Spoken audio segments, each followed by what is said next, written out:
Let's talk about what you guys are here to hear me talk about, which is Giulia losing. Took a big old fat L. All right. So you guys don't know, some of you know this, but I did a, what do you want to call it? A stream, of course. I did a stream talking about Giulia. I said that I think she should lose.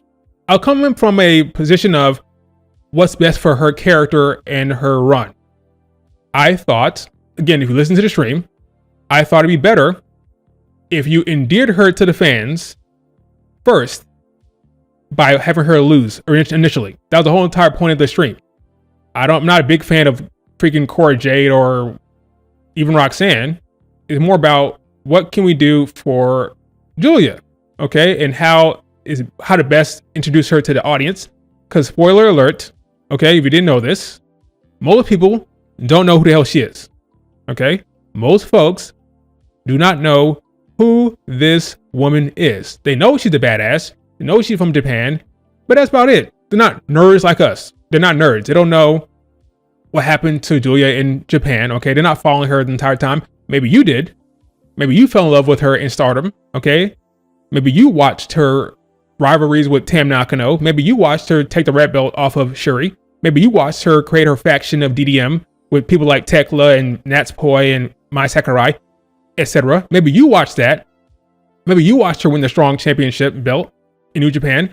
Maybe you watched, like me, her run in Marigold, where she lost to Bullzilla and Suri in the first match, broke her wrist. Maybe you watched her come out there every damn show, cutting a promo, getting the crowd involved, being at the forefront of Marigold. Maybe you watched that. Maybe you watched her lose her shot at the red belt to Suri. Maybe you watched all of that, okay? But here's the thing. Most folks did not watch it. Most folks do not know what's going on with this woman. They just see, oh, she's beautiful and talented, and they say she's a badass. Okay. So the question is, how do you best potentially introduce her to the audience in a way that's impactful from an emotional standpoint, where you could endear yourself to her because you see her fighting, struggling, scrapping to get the title, a little bit of adversity, all that is in play, okay? Because you may be a stan, or maybe you are a super fan, you don't see that. In your mind, she is Giulia, you love her, and in your mind, this is how it should go, okay? Because you're emotional, the plan should be, Giulia comes in from Japan, she steps onto the scene, everybody clear the deck for Giulia, she's here, the champion is here, she defeats Roxanne, get her out of here, she beats her clean, maybe do a rematch, maybe you don't do a rematch at Havoc, who cares, maybe you serve up JC Jane, maybe you serve up Fallon Hilly, she beats Sol Ruka, she beats Delta, she beats this person, she beats that person, and then ultimately, when she's done beating up everybody and running the table, she'll face Stephanie Vaquer at Stand and Deliver. How you get to that match? What do you do with Stephanie the whole entire time? Who cares? It's about Giulia. She loses to Stephanie Vaquer, right? Why? Why is that? Are you going to tell some story? Is there some kind of compelling narrative coming up? No. You want her to lose because you want her to drop that belt, because then you want her to go to the main roster, right? So she has a great run in NXT. She loses to Stephanie at Stand and Deliver, goes straight to the main roster, and then what? She wins the Rumble, and she faces Io Sky in the main event of WrestleMania. That's a plan, right? That's not like a plan? That's a plan, right? That's what we all want, right? That's Stan booking. Okay, I'm gonna say it again for the people in the back. That is Stan booking. Creative team is not catering to Giulia in that respect, okay? They have a collection of women, whether it be Stephanie Vaquer, whether it be Roxanne Perez, Cora Jade, whether you like it or not, whether it be Delta, Thea Hale, you name it, okay? There's a wide collection of women, okay? They're responsible for all these women. And it's up to them to come up with creative that benefits the whole, not just one person. It's not the Giulia show, not the Stephanie Vaquer show, not the Roxanne Perez show, not the Delta show.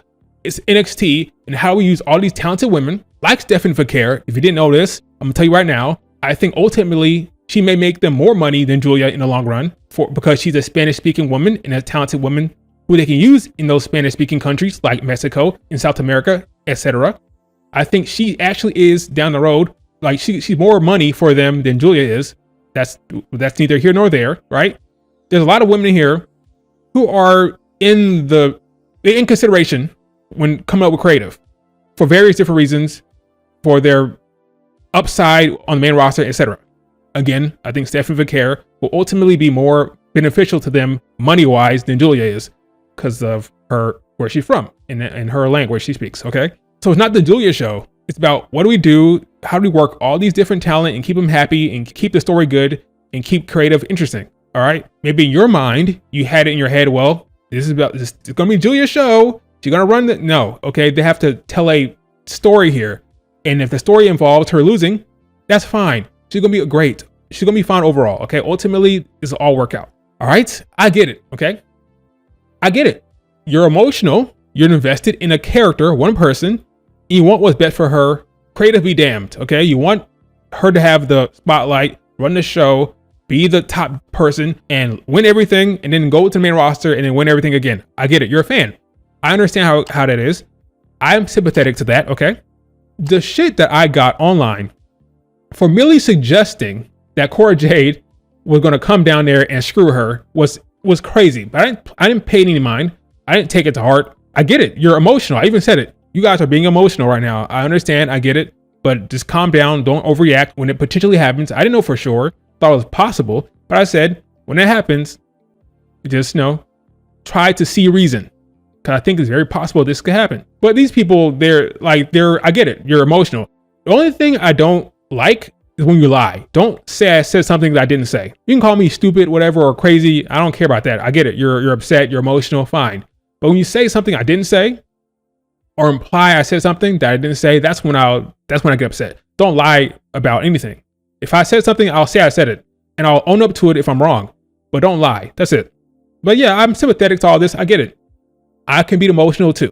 But that's what's happening here. Folks were emotional. They had it in their head of what was going to be the plan. She's going to have an Oscar-like run. And that's not the case. Because you have other women that are talented, that who they believe in, like Roxanne Perez. Now, folks know I'm not the biggest Cora Jade fan. I've been on the record. I think she has a good look. She has some star power to her, but her in-ring is not the best. And her mic work is just decent. Not my favorite. But I know that they like her. So I'm not going to ignore reality. Just because I'm not a big fan doesn't mean I'm going to pretend like I don't know that they're a big fan. They like her. She has CM Punk in her corner. They believe in her. They're going to give her every opportunity to succeed. Cannot ignore reality. It's a fact. I have to factor it in when I'm talking about this stuff. I can't ignore that they like Cora Jade. I can't ignore it. You shouldn't ignore it either. You did ignore it because you're emotional. I get it. Okay.